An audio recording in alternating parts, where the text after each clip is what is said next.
In this video, I want to go over some settings that you can change that might make your Moto experience a little bit easier. Some of them are going to be kind of mandatory, the first ones I go over, and then the last few are kind of optional that you can kind of see if you like, and if you like them, leave them that way. If not, change them back. So system preferences, or again, if you're on a Mac, over on the left-hand side, you're going to see Moto preferences. Opening this up, we have kind of all these things in defaults and then mesh items. I want you to change this default primitive polygon to face. It might be set to one of these other ones. Just make sure that it's set to face, and then you'll be all set.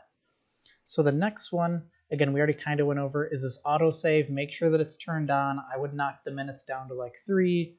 Number of revisions, have that around 10, give or take.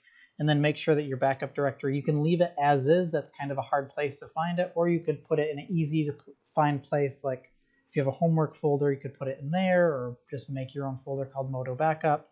But just put it somewhere where you kind of know where it's going to be. This next one, I really want to explain what it does at this point.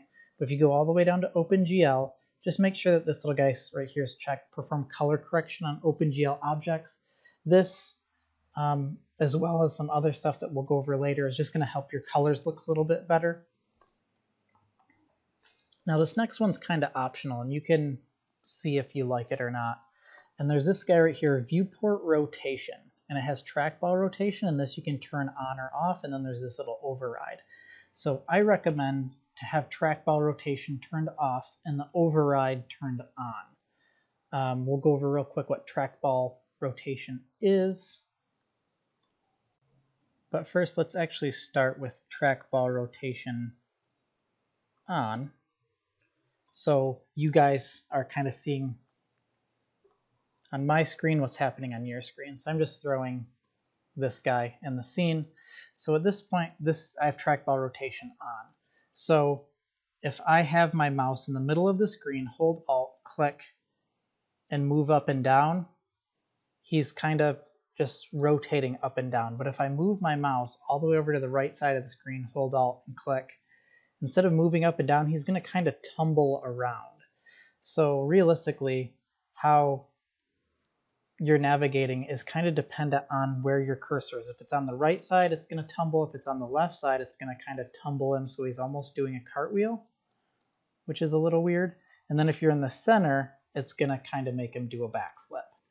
So again, if I get to a side like this, now he's kind of doing like a backwards half twist flip scenario. So again, trackball rotation can feel a little bit weird. It's also hard to tell what way's up, so you can get kind of disoriented pretty quickly. So comparatively, let's turn trackball rotation back on, and you can see that he's kind of tilted off to the side. So trackball rotation off, override is turned on.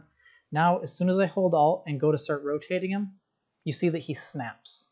So at this point, if I'm on the right side of the screen, up and down makes him do a back flip or a front flip.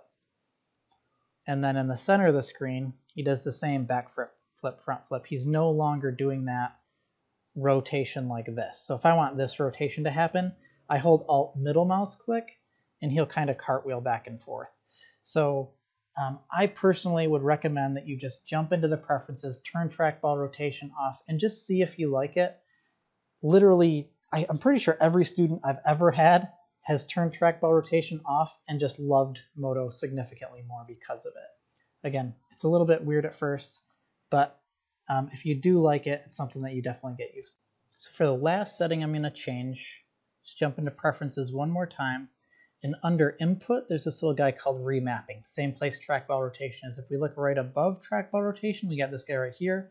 So by default, left to right zooms in. So I'm sorry, right to left zooms in.